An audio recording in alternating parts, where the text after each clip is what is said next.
The stars had never seen a war like this before. Planet after planet had fallen.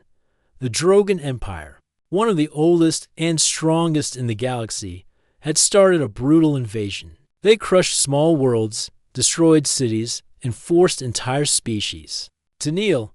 Most alien races surrendered without a fight, but then came humans. Humanity was new to the Galactic Union.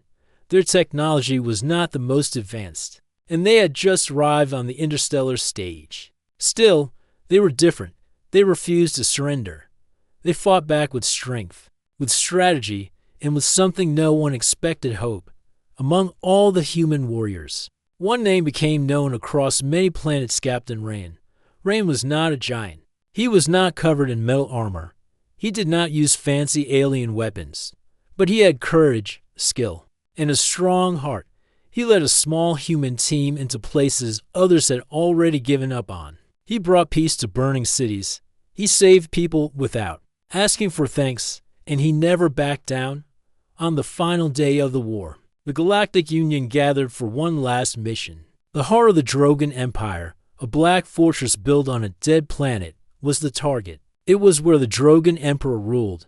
Inside were riches, secrets, and the leaders of the Empire.Rayn volunteered to lead the ground assault, the sky above. The Drogan capital turned red with fire as ships battled. Rain and his team broke into the fortress, room by room, hallway by hallway. They fought. The Drogan were strong, but the human team was determined.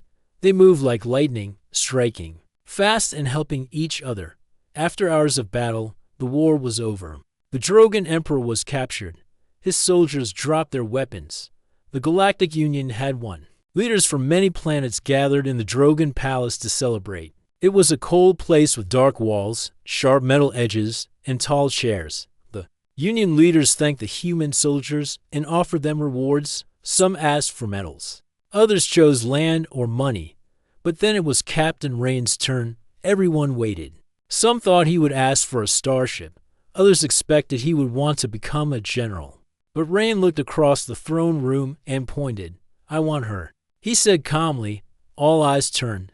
There, standing in silence behind the throne, was a small alien girl. She had pale blue skin, silver eyes, and long white hair.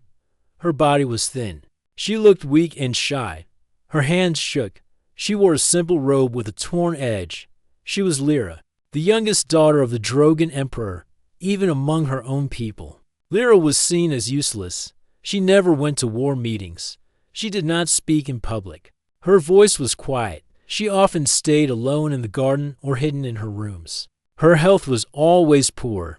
No one thought of her as important. Now, Rain had picked her as his reward. Gasps filled the room. Whispers started between Union leaders.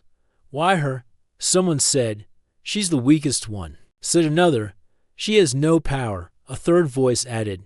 The Drogan guards did not stop him. The war was lost, and the Union allowed the request. Slowly, Lyra walked forward. Her steps were light, like she might fall at any time. Her silver eyes stared at the ground. She did not understand. Why would a human soldier want her? Rain bowed his head gently. He did not grab her. He did not speak loudly. He just said, "Let's go." They walked together out of the fortress. No one spoke. Soldiers moved aside as they passed. Some looked confused. Others looked angry. But Rain did not care. He had made his choice. On the ship back to Earth space, Lyra sat alone. She expected to be treated badly. She waited for orders, or shouting. But nothing came. Instead, she was given warm food, clean clothes, and a quiet room. Rain came to see her after the ship left orbit. He sat across from her, not close, not far. She asked him the question in a soft voice. "Why me?" Rain looked at her for a moment. Then he smiled. "Because I remember you." She blinked. "We've met?" "Yes," he said. "A long time ago." He leaned back in his chair and looked at the stars outside the window. "Years ago, I was captured by the Drogan. I was sent to one of their research stations. I was just a soldier then. One of many. Most of us were treated like animals. But one day, someone passed by my cell. A small girl, quiet like you. She dropped a food pack when no one was watching. Then she walked away. Lyra's eyes widened. She remembered. She had been told to walk past the cells during a royal visit. She had seen a human boy in a dark cell, tired and bruised. She had felt sorry for him and left him food. You were that boy. I was. He nodded. She lowered her head. But it was nothing. No, Rain said, his voice steady. It was everything. You were the only one who showed kindness. You gave me strength when I was ready to give up. Lyra looked at her hands. She had never thought that small act had meaning. I want you to know, Rain said, you are not weak. You're just waiting to become something more. I don't want treasure. I don't want a crown. I want to help you shine. That's why I chose you. Lyra looked up, for the first time in many years. A small smile touched her face, and in that quiet space between stars, a new journey began. The ship moved silently through space, away from the ruined capital of the Drogan Empire. Inside the ship, everything was calm. But inside Lyra's heart, there was only confusion. She sat alone in her room, staring at the wall. Nothing made sense. She was the weakest of all the Drogan princesses. Her older sisters were strong. They were trained in battle, politics, and control. Lyra, on the other hand, had always been kept hidden. She was small, thin, and sick since childhood. Her voice was soft. Her body often gave up. No one expected anything from her. Not even her family died, and now a human soldier had picked her. Not by mistake. Not by accident. He had pointed at her and said, I want her. Why? She remembered what Captain Rain said before, that he had once been a prisoner, and she had helped him. She had given him food when no one was looking. It was a small thing. She had forgotten about it, but he hadn't. Now she was here, on his ship, not as a prisoner, but as a guest. Rain had made sure she had a warm bed, food, and clothes. He did not shout at her. He did not treat her like a prize. He simply spoke to her like a person. Lyra had never known this kind of peace before. Later that day, Rain came to see her again. The ship's door slid open, and he stepped into the quiet room. Lyra stood up quickly, unsure of what to do. You don't have to be afraid, he said gently. You're safe here. She nodded, but her eyes stayed low. I thought you might like some fresh air, Rain said. There's a small garden deck at the back of the ship. Lyra followed him silently. They walked through bright halls and reached a small room filled with plants. The air was fresh and warm. Artificial sunlight touched the leaves, and a small stream flowed across the floor. Lyra was surprised. It felt like a real garden. She slowly walked forward and touched a soft green leaf. It's beautiful, she said. Rain smiled. This garden helped me during hard times. Maybe it will help you too. They sat beside the stream, and for a while, no one spoke. Then Lyra asked the question she had been thinking all day. Why did you not choose something else? Rain leaned back and looked at the ceiling. Because everyone else was asking for things, ships, medals, control. But I don't care about things. I care about people. But I'm not important. She said, I'm not strong. I'm not smart. Even my father forgot about me. Rain looked at her with calm eyes. That's what they made you believe. But I saw something different when I was in that Drogan cell. Everyone walked past me like I was dirt, except one girl. She stopped. She cared. That girl had more courage than the others. Lyra looked away. She didn't feel brave. You gave me hope, Rain continued.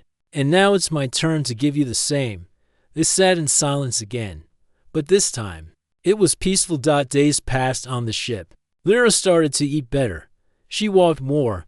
She even spoke with the ship's crew. Many of them were surprised. Some were unsure. Why would Captain Rain care so much for a Drogan princess? One soldier named Bren Aston, sir. She's the enemy's daughter. Why trust her? Rain answered with a simple sentence. Because she showed kindness when no one else did. That means more than blood. Even Bren had no answer for that.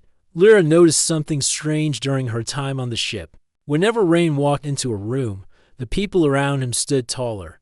They respected him deeply, not out of fear, but because of his actions. He treated everyone fairly. He remembered names. He helped the injured himself.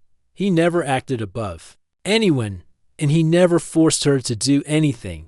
One evening, Lyra found Rain sitting alone in the control room, looking at a hologram of the galaxy. He seemed lost in thought. She walked in slowly. "May I sit?" she asked. "Of course," he said. She sat beside him and looked at the stars in the hologram. "What will happen to me?" she asked after a while. Rain looked at her. "That's up to you. I don't understand. You are free, Lyra. No one owns you now. Not your family. Not the Union. Not me." She stared at him. Her whole life had been under someone's control. She had never made a real choice. "You're saying I can decide my own path?" "Yes, and I'll help you if you want me to." Tears filled her eyes. Not of fear, but of something new. Something warm. For the first time, she felt human. "Then I want to learn," she said. "I want to be more than what they said I was." Rand nodded. "Good. That's the first step." The ship continued its journey toward a small, peaceful moon, far from war and politics. There, Rand had a safe place where Lyra could rest and heal. But something inside her had already begun to change. The girl who once stood behind a throne in silence now looked at the stars with hope in her heart. She was no longer just the weakest princess. She was someone finding her strength. The ship moved quietly through space as Captain ran, and Lyra reached the outer zone of the Galactic Union. Their destination was a peaceful moon named Alara, far from war and politics. Rand had chosen it for one reason: it was quiet, safe, and hidden. Lyra sat near the window of her room and looked at the stars. Her mind was filled with thoughts. She still found it hard to believe that she was free. All her life, she had been kept in the shadows. People called her weak. Even her family left her out of royal matters. But now, she was on a journey with a human soldier who had once been her enemy, and he had chosen her not for power or gold, but for something she herself didn't understand. She turned when the door opened. Rand stepped inside. "We'll land in a few minutes," he said. "You'll like this place. It's peaceful." Lyra nodded and stood up. Her movements were still slow, but she no longer felt as weak as before. Her eyes had changed. They no longer looked afraid. They looked curious.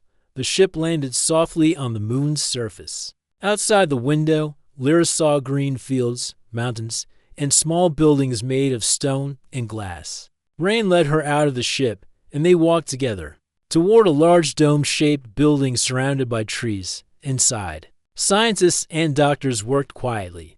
They looked up when Rain entered. One of them walked forward, a woman with short hair and kind eyes. Her name was Dr. May. "You brought her," she said with a warm smile. "Yes," Rain replied. "This is Lyra." Lyra bowed her head slightly. She was not used to people speaking kindly to her. Dr. May gave her a gentle nod. "We've prepared a room. But first, we'd like to run a few tests, only if she agrees." Lyra looked at Rain, who gave her a small nod. "It's your choice," he said. Lyra took a breath and said, "I agree." The next few hours were spent in quiet rooms with scanning machines and medical tools. Lyra was used to checkups back on her home planet, but this was different. Here, people explained everything before touching her arm or asking questions. They treated her with respect. After the tests, Rain and Dr. May sat in a small room with soft lights. Lyra joined them, and Dr. May placed a screen on the table. "There's something strange in her body," Dr. May said. "Her muscles are weak." "Yes, but her brain patterns are not normal." Lyra looked nervous. "Not normal. Not in a bad way." Dr. May explained. "Your brain sends signals like a map.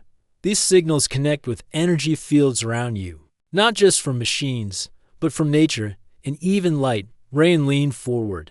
"You mean she's connected to something larger?" "Yes," Dr. May said. "I believe the Drogon royal bloodline once had access to an ancient energy source. Over time, it faded, but it still exists in a few. And in Lyra, it's stronger than we've ever seen." Lyra was shocked. "I never felt anything special." Dr. May nodded. "It's not about feeling it. It's always been there, sleeping inside you. No one looked closely because they thought you were weak. Rain sat back in his chair. His face was calm, but his mind was full of thoughts. I remember, he said. Some Drogon soldiers talked about the sleeping light, a power lost in time, hidden in one who would never be expected. The Empire feared it, so they ignored it, or kept it secret. Lyra felt her hands shake. What does it mean for me? It means you have a gift, Rain said. But how you use it is up to you. Dr. May smiled kindly. We'll help you understand it, step by step. No pressure, no force. That night, Lyra sat in her room on the moon base. She looked at her reflection in the glass. For years, she believed she was nothing, weak, a mistake. But now, she had a secret inside her, a secret her own empire had ignored. She touched the glass. Her fingers felt a light warmth. It was soft, like a small pulse under her skin. She didn't understand it, but she wasn't afraid of it. The next day, Rain brought her to a quiet room filled with small plants and smooth stones. He placed a metal cube on the table. This cube records movement from energy fields, he explained. Try to touch it. Don't think about control. Just be calm. Lyra placed her hand near the cube. At first, nothing happened. Then a soft light moved inside it. The cube shook gently, then settled. You moved it, Rain said.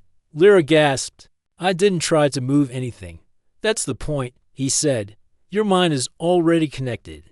We just need to help you understand it. Over the next few days, Lyra practiced small tasks. Moving light objects, reading movement patterns, understanding the flow of energy. She didn't always succeed, but she was learning. She began to laugh. She began to smile.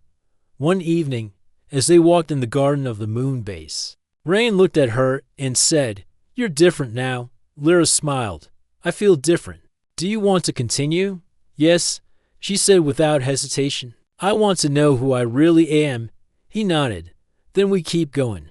But far away, in the dark corners of space, someone else had noticed the change. A signal had been sent from a hidden Drogon ship that escaped during the war. A spy had watched from a distance. When they saw the human soldier take the youngest princess, they activated a plan. Lyra was not forgotten after all. She was being watched. And the old empire was not done. The sky above the moon Alara was always calm, filled with soft stars and slow-moving clouds.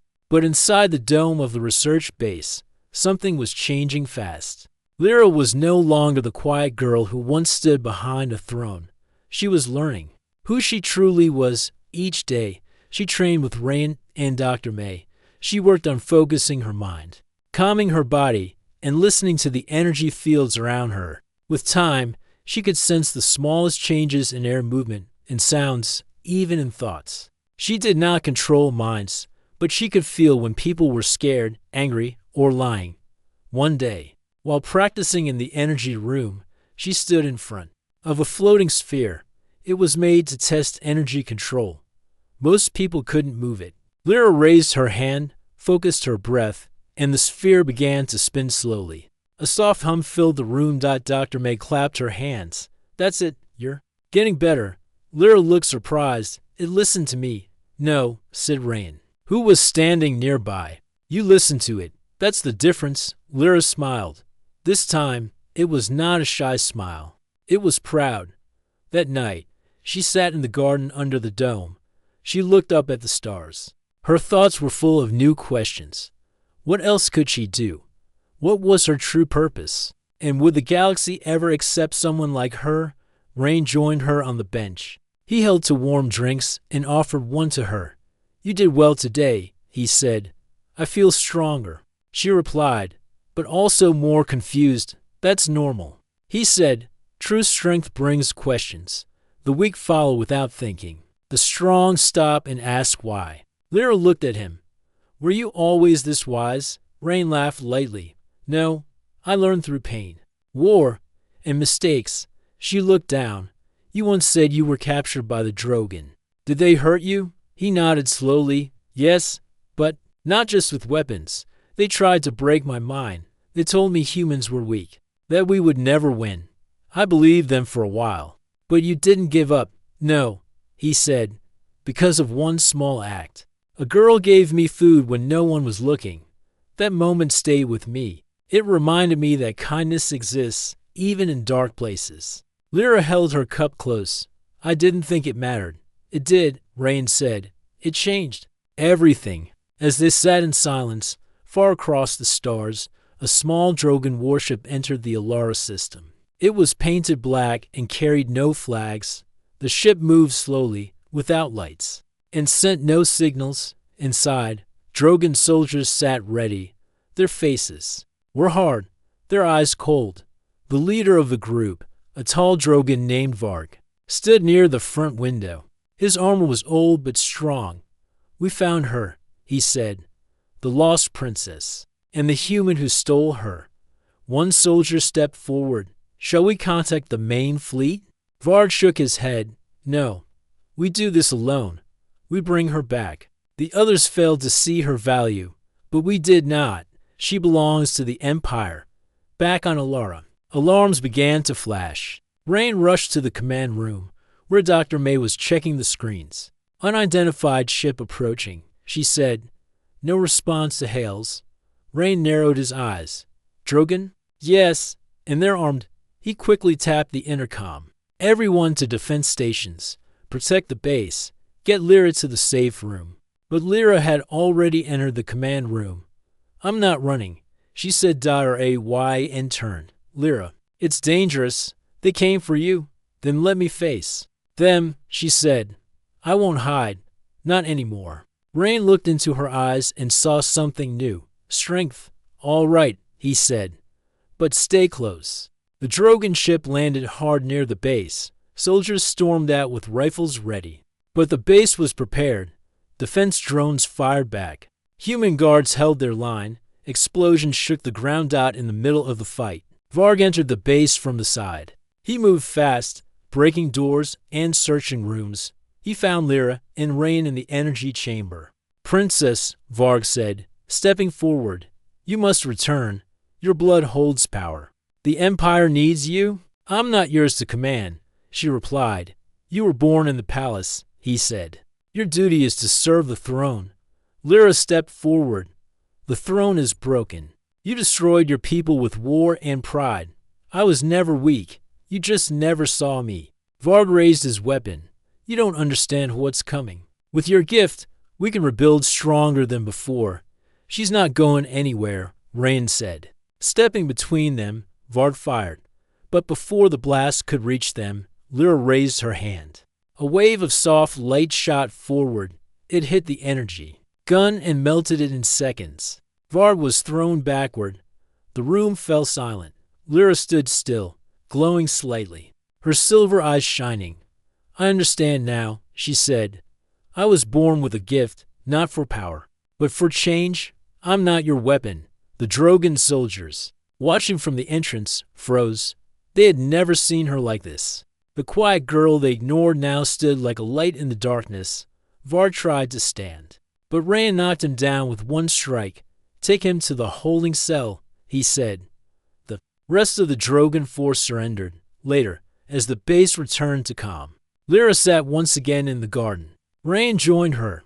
I didn't know I could do that, she said quietly. You didn't do it with hate. Rain said, you did it to protect. That's the difference. Lyra looked up at the stars. Do you think others will come for me? Maybe. Rain said, but now you're ready. She smiled softly. I'm not afraid anymore. And for the first time, she truly wasn't. Peace returned to the moon base, but everyone knew it would not last for long. The Drogon attack was not just a random strike. It was a message. Someone out there still wanted Lyra. Someone powerful. And now that she had awakened her gift, more enemies would come. Captain Rain stood in the command center, eyes fixed on the star map. His team moved around him, scanning systems, tracking signals, and checking for any signs of danger. Dr. May entered the room with a data pad. We checked. The Drogon ship, she said. They had a memory crystal. It was sending signals back to someone. Did they get the signal out? Rain asked. Yes, she replied. It was sent before we shut down their systems. Rain looked at the star map again. Then we don't have much time. He turned toward his second-in-command, a tall woman named Mira. Prepare the ship. We're leaving this moon. Where to, sir? Mira asked. Somewhere the Drogon won't expect. We can't fight a full army here. And we can't risk Lyra's safety. Just then, Lyra walked into the room. She wore simple clothing, but her posture was stronger now. She carried herself with confidence, though her face was still calm and gentle. You're running, she asked. We're moving, Rain corrected. Running means fear. This is strategy. Lyra stepped closer. I don't want others to suffer because of me. They won't, he said. We'll lead them away. But we need to be smart. Lyra nodded slowly. Then I'm going with you. Rain looked at her with respect. I wouldn't leave without you. Within hours, the base was locked down, and the crew boarded the main ship. It was fast, armed, and able to travel through deep space without stopping. Lyra sat near the front window as the moon faded into the distance. Behind them, stars stretched, wide and silent. But Lyra could feel something different now. Her senses were sharper. Her connection to energy, light, and even emotion had grown stronger since the Drogon attack. She turned to Rain. They're not done. I can feel them. I know, he said. That's why we're going to make the next move. He tapped the ship's control screen and showed a set of strange coordinates. This place, he said, is called Hollow Sector 9. It's not on any official map, and most avoid it. But I know a man there. He used to work with the Drogon scientists. He left long ago. But he may know more about your power. Lyra's eyes narrowed. You trust him? No, Rain said. But I believe he knows the truth. The journey took 2 days. During that time, Lyra continued her training. She could now send small objects through walls. She could slow down her heartbeat. She could feel the emotions of people without speaking to them. It was strange but exciting. And it made her feel alive. When the ship entered Hollow Sector 9, everything changed. The stars were dim. The light seemed weaker. Floating rocks and strange shapes moved slowly in the dark. This place is quiet, Mira said. Too quiet. I agree, Rain said. Stay sharp. They landed on a gray planet covered in ruins. It was once a research world, now forgotten. Broken towers rose from the ground like dead trees. The wind was dry. The sky was heavy. They walked through the ruins until they reached a metal door hidden in a cliff. Rain knocked 3 times. After a moment, it opened. A short man with large eyes and metal gloves stood in the doorway. Captain Rain, the man said. Still alive? Still fighting, Doc, Rain replied. This is Lyra. The man looked at her for a long time. Then he stepped aside. Come in. Inside, the place was full of machines, wires, and old data files. It was dusty but active. Lights blinked across the walls. Screens showed images of cells, DNA, and energy maps. The man's name was Orc. He had once worked for the Drogon, but left when their cruelty grew worse. He now lived alone, studying secrets that others wanted to forget. He led Lyra to a chair and placed a device near her head. I won't hurt you, he said. I only want to see. Lyra nodded and closed her eyes. After a few minutes, Orc stepped back, shocked. This is stronger than I thought, he said. She's not just connected to the energy. She's becoming a source. Rain stepped forward. What does that mean? It means, Orc explained, her mind is no longer just reading energy fields. She's starting to create her own. She could, in time, influence light, space, and matter. She could break machines or power entire cities. But if she's not careful, her mind could burn from inside. Lyra opened her eyes. Can I control it? Yes, Orc said. But you need time. And others won't give you that. Just then, an alarm blared. A red light flashed across the walls. Ships entering the sector. Mira's voice came through the comm. How many? Rain asked. Too many, she replied. Drogon code. They found us. Rain turned to Orc. Is there a back way out? Yes, Orc said. A tunnel. But it's long and rough. We'll take it. Rain said. We need to keep her safe. Lyra stood quickly. I'm not afraid. I know, Rain said. But we move together. As the Drogon ships landed outside, the team slipped through a dark tunnel beneath the lab. The path was narrow, the air cold, but Lyra's gift helped them avoid traps and danger. At the far end, they reached a hidden landing zone. Rand's ship had been moved there just in time. As they took off, Lyra looked down at the ruined lab. "They'll destroy it," she said. "But they won't destroy you," Rand said. "You're more than they know." Lyra sat beside him, her eyes glowing slightly. "They're hunting me," she said. "But now I will hunt the truth." And the chase had only just begun. The ship moved quickly through the stars. Behind them, the Drogon ship swarmed the ruined lab. But Rand and his team had already escaped. For now, they were safe inside the ship. Lyra stood by the main window. The stars looked peaceful, but her heart was not. She had seen how far the Drogon would go to capture her. She had seen their cruelty. But now, she also felt something rising inside her. Something strong and deep. Captain Rand entered the room, holding a warm drink. "You should rest," he said. Lyra shook her head. "I can't. I keep thinking about what Orcs said, that I could burn from inside." Rand placed the drink near her and sat on the other side of the room. "Orc is right," he said. "But he also said you can control it. That means there's hope." Lyra turned to face him. "You trust me?" "I do," Rand said. "You saved me once, Lyra, long ago, and now you're saving more than just me. You're fighting for something greater." She looked into his eyes. There was no fear in them, only calm strength. A voice echoed from the command deck. It was Mira. "Captain, we're getting a transmission. Hidden code. Looks like it's from one of ours." Rand stood. "Put it through." A screen lit up. A man appeared, older, with a cybernetic eye and worn-out armor. His voice was rough but clear. "Rand, if you're seeing this, then the Drogon are after the girl. I don't know how they found her, but I know why they want her." Rand leaned forward. "Go on. She's not just a source of power. She's a key. Years ago, the Drogon discovered an ancient machine buried in a dead system. It was locked by something called a living frequency. No code or tool could open it. Only a living being with the right energy could. That being is her." Lyra gasped. The man continued. "If they unlock that machine, they'll gain control of something beyond imagination. Weapons, time tech, mind control. No one knows for sure. But they believe it will give them full power over all systems. You must not let them reach it." The screen went black. Rand turned to Lyra. "We need to move fast. They won't stop." Lyra nodded. "Then let's stop them first." He smiled.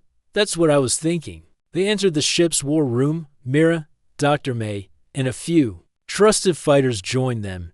A star map appeared, showing the dead system where the ancient machine was said to be. Mira pointed to it. "We'll need to go through 3 sectors controlled by the Drogon. They won't let us pass without a fight." Rand nodded. "Then we won't go through. We go round. There's an old smuggler path between dark zones. It's dangerous, but it's faster." Dr. May frowned. "That area is full of space storms and broken satellites." Rand looked at Lyra.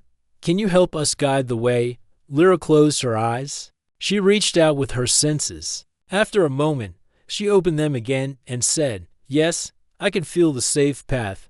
I'll show you." The crew prepared quickly. The ship entered the smuggler route.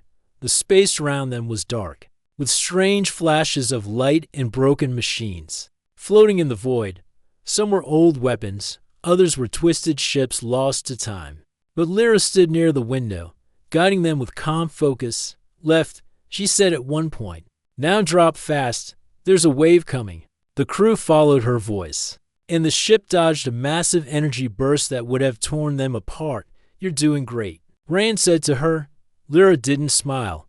Her focus stayed sharp. "We're close." After hours of travel, they reached the edge of the dead system. A giant planet floated in the middle, surrounded by frozen moons and a dark ring of metal. At the heart of the planet was a strange glow. "That must be the place," Rand said. But then the alarm rang again. "Drogon ships incoming," Mira shouted. "They beat us here." From the edge of space, 3 large ships appeared. They were covered in black armor and red markings. Smaller fighters launched from them, forming a net around the planet. "They're guarding the site." Dr. May said. We'll never get through, Mira added. Lyra stepped forward. I can distract them. Rain turned sharply. No, too risky. I won't fight them, she said. Just send out a false signal. Make them think I'm escaping in a different direction. Rain thought for a moment. That could work. If they believe you're running, they'll follow. Mira began setting up a small drone ship with a signal generator. They added a piece of Lyra's hair and tuned it to match her energy frequency. The drone launched and sped away. Seconds later, the Drogan ships turned to follow it. They're chasing the drone, Mira said. It worked. Rain turned to the pilot. Take us down. Now, the ship flew toward the glowing planet. As they got closer, the glow turned into patterns, symbols, towers, and strange lines covered the surface. The machine wasn't just a device. It was a world-sized temple buried in rock. They landed near a large gate. Lyra stepped out first. As her feet touched the ground, the gate lit up with blue lines. It's responding to her. Dr. May whispered. Lyra walked forward slowly. The wind around her became still. The ground stopped shaking. The lights grew brighter. And then the gate began to open. Rain stood beside her. Whatever's inside, he said, we'll face it together. Lyra looked at him. And we'll stop them before they use this for evil. The team entered the gate, stepping into ancient darkness and forgotten power. The giant door behind them closed slowly, locking out the cold wind and stars. Captain Rain, Lyra, and the team stood inside a dark and silent temple. Everything was made of smooth black stone with glowing blue lines that moved like rivers. The air was heavy, but not with dust. It felt alive. No one spoke at first. Even the soldiers who had seen many battles felt something strange here. It was like the walls were watching them. Lyra stepped forward, and wherever she walked, the lines on the floor lit up under her feet. This place, it's not just a machine, she whispered. It remembers. Rain walked beside her. Then we have to understand it before the Drogan return. Dr. May scanned the walls. These symbols, they're older than any known race. This temple was not built by Lyra's people. It was built for them. Mira looked around with her hand on her weapon. Built for what? A weapon, a key, a throne? Lyra stopped near a round platform in the center. It had a glowing crystal floating above it. Her eyes widened. This is the core. This is what the Drogan wanted. Before Rain could respond, the platform pulsed. A soft hum filled the room. Then a voice echoed. It was not male or female. Not angry or kind. Just calm. Living light detected. Awakening protocol activated. The crystal rose higher. A beam of light scanned Lyra, then spread across the room. The walls changed. Now, they showed moving images, shadows of a forgotten time. The team watched in silence. A great war between ancient races. Whole planets destroyed. Civilizations falling. In the middle of it all was a girl, glowing with the same energy as Lyra. She stood in front of the machine and used her light to end the war. Not by killing, but by breaking weapons, stopping ships, and healing the sky itself. She was like me. Lyra whispered why and looked at her. Maybe she was the first, and now it's your turn. The crystal spoke again. The light returns. Purpose must be chosen. Will the light be used for control or for peace? Lyra's hands shook. I don't know what to choose. I don't know if I'm ready. Rain stepped closer. You don't need to choose alone. You've come this far because you believe in something better. That's what makes you stronger than the Drogan. Before she could speak, a loud sound shook the walls. Alarms flashed red. Mira checked the scanner. Drogan ships. They're back, and they've landed. Rain turned to the others. Defensive positions. Hold the entrance. We just need time. Lyra stepped onto the platform. The crystal glowed. Brighter. I'll awaken the machine. I'll end this. Be careful, Rain said. If anything happens, it won't, she answered. The team ran back to the entrance. The Drogan had already begun breaking through the doors. The metal burned and twisted under their weapons. Rain and the team fired back, holding the line. Inside the temple, Lyra floated above the platform. Her eyes were glowing now. The lines across the room turned golden. the machine began to awaken. Pillars lifted from the ground, walls opened. To reveal more light, the crystal spoke again. One final test. Heart must be clear. Power must not be touched by hate. Lyra closed her eyes. She remembered everything. Her lonely days as the weak princess. Her secret healing power. The lab where she was locked away. The day she gave hope to a broken human. The moment she saw Rain again. His eyes, his strength, his belief in her. I choose peace, she whispered. But I will fight to protect it. Suddenly, the temple exploded with light. A wave of energy spread out like a storm. Outside, the Drogan soldiers froze. Their weapons stopped working. Their ships fell silent. All across the dead planet, machines turned off. The battle ended in a second. Rain looked around. The enemies were still alive but unable to move or fight. He ran back inside. Lyra stood in the center, surrounded by soft light. She looked tired, but calm. It worked, he said, smiling. She smiled too. I stopped them without hurting them. Dr. May and the others returned. Mira looked around. What happens now? Lyra looked up at the crystal, now dim. The temple is asleep again. Its power used only when needed. We must protect it. Rain nodded. We'll make sure of that. Later, on the ship, as they left the ancient world behind, Lyra sat beside Rain. Her hand rested in his. Back when I healed you, she said, you were just a stranger. But something in me said you mattered. I never knew why. Now I do. Rain looked at her. You saved me twice. Once in that cell, and again today. She leaned her head on his shoulder. I wasn't strong, but you made me believe I could be. He looked out at the stars. You were always strong. You just needed a reason. Their ship passed through the quiet dark sky. No one chased them. No more alarms. Just peace. In the galaxy, stories would be told about a human soldier who picked the weakest alien princess. Not because she was powerful or useful, but because she gave him hope when he had nothing left. And that hope, in the end, saved them all.